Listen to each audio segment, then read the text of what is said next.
Hello and welcome to the I Am Jen Wilson podcast. I am Jen Wilson, the Healing Rebel.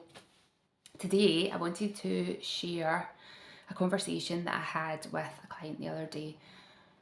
They contacted me to see about working with me, and their challenge was deciding what it was that they wanted to work on, because they felt like they wanted to work on their weight, they wanted to work on movement, they wanted to work on overall health. They just felt like they'd lost control, lost contact with everything, and they just didn't know where to start. That's where they were really struggling with.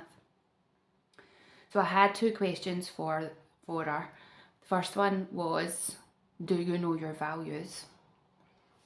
And she didn't know what values were. She'd never heard of this concept. And also, like, what have you tried in the past and what's failed? And basically everything that she's tried in the past has failed. And I suggested to her that if she didn't know what her values were, that can be why she's not been able to stay focused and stay motivated. So I sent her over the spreadsheet with all the values on it that you get with my book, and also if you do the Healing Rebel Body and Mind Reset Masterclass, or if you come and do Body and Mind Reset coaching with me, or if you just want to do this task and don't have a vocabulary list of different values.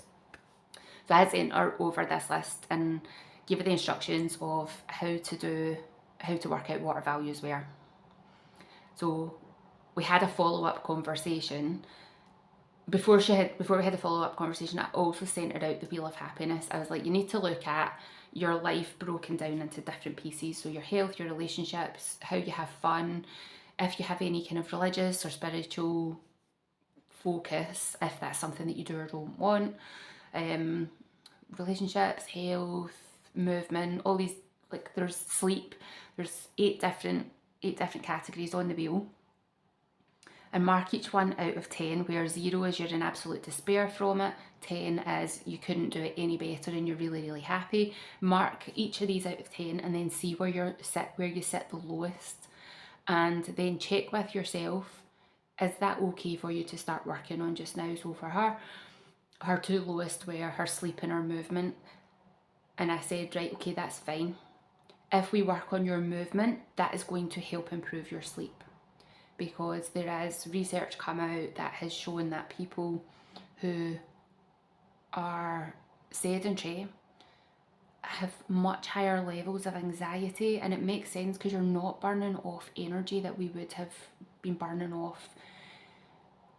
I was going to say back in caveman times, but even back in, like, before we had washing machines and dishwashers and one supermarket where you went and got all your messages from, you know, like even pre-war, we moved a lot more. Like 50s, 60s, 70s, people didn't have 2-car households. That wasn't the normal. It was only sort of into maybe the late 80s and 90s that having cars to get everywhere and having supermarkets that were open 24 hours a day, so you didn't ever have to go to the butchers and the fruit person and the fishmongers and the bakers. You didn't have to go to all these individual shops. So through her being able to establish what her values were, what her priority right now was, we were able to then say, right, when you're making decisions around movement, how do they fit with your values? How do they tick a box in your values? Now, in that initial list, not all the values are going to be relevant, but some of them will be. So for example, if fun is one of your values, is the movement choices that you're making fun for you?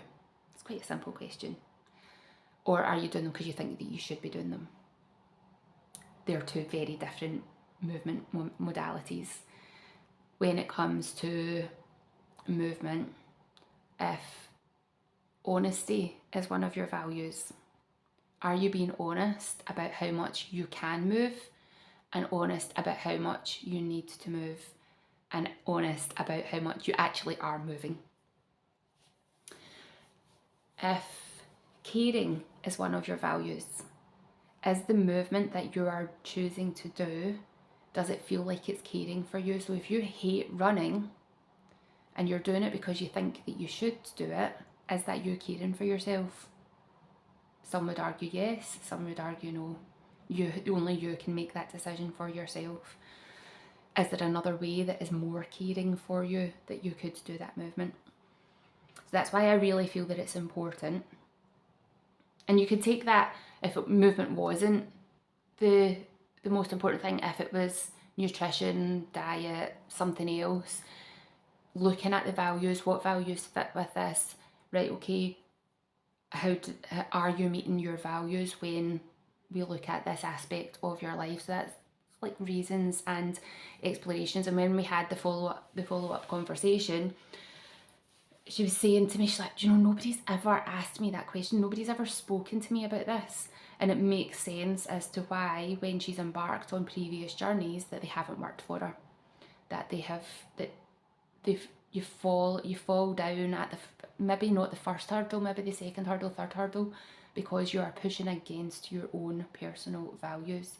So if you struggle making change, if you struggle working on yourself, start with your values and then work from there, because they are the most valuable pieces of information that you can have. Now, if you're working with me more in depth and you get your initial life values, and I talk about this in the book 9 Rules to Sort Your Shit, you want to get your life values, you want to get your relationship values, work career values, and money values. These are really, like, breaking down different values for different aspects of your life, really important, because overall life values, career values and relationship values might all slightly be different, and that is good. Then you can then look at your relationship with maybe your romantic partner and be like, okay, we need honesty, we need integrity, we need commitment. Or maybe if you're not in a monogamous relationship, whatever that looks like, then maybe in work there is focus, determination, knowledge. Like, there are different values can sit in there. Really interesting task to do, really valuable task to do. And if you listen to Spotify and you've got Spotify Premium, then you can listen to my audiobook as part of that membership. And if you've got Audible, you can listen to my book as part of that membership. And even if you don't have these, you can buy the audiobook if you don't like to read a paper book, or if you just find it easier to have somebody in your ears going and telling a story. So definitely check that out. And if you want to buy the actual physical paperback book, it is available on Amazon. And the original version of it can be bought from any bookshop, but that hasn't been edited and updated. The new version is an Amazon KDP book because it was complicated and going to be very expensive for me to change the original format of it. So if you're happy with the unedited version, where there's quite a few commas missing because I write how I talk, then you can get the original one. Any bookstore can order it in for you. Anywhere that you buy your books, you can get it, but otherwise Amazon is always super handy, next day delivery, unfortunately, but sometimes you have to do these things. That's all I'm going to say today. I'm actually keeping this one short and sweet, as I intended. I have not rambled on for 30 minutes. Yo, yay me, whoop whoop.